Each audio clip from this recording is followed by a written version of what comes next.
For our lead issue this week, we have interesting data from the Philippine Statistics Authority.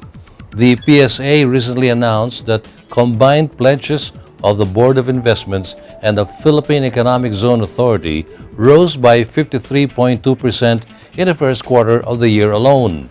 Our business reporter Andre Cole has the story. According to the Philippine Statistics Authority, the combined pledges from BOI and the Philippine Economic Zone spiked in the first quarter of 2018. In the same period last year, investment pledges were at 119.31 billion pesos. For the first quarter this year, the investment pledges reached 182.83 billion pesos, a rise of 53.2%. Of the 182.83 billion pesos pledged investments, approvals from the Board of Investments totaled 152.12 billion or 83.2%. The balance of 30.72 billion pesos or 16.8% were registered with Peza. More of the story from our business reporter. This is how the distribution of these investments goes. 57.1% have been committed to electricity, gas, air conditioning, and steam for a total of 104.35 billion pesos. This is actually higher by 2,074.5% compared to its level in 2017. Coming in a far second is real estate with 7.24 billion pesos or 14.9%.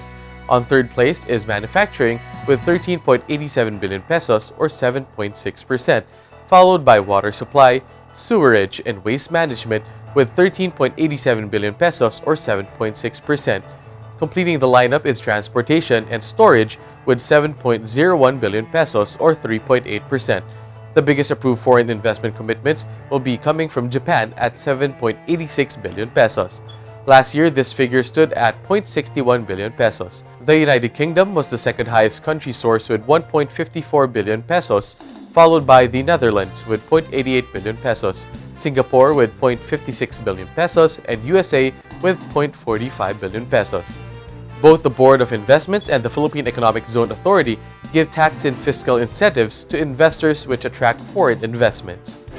Comparatively, the pledged investments were higher in previous years, but it cannot be denied that the jump from 2017 to 2018 of more than 50% for the first quarter of the year alone is pretty impressive.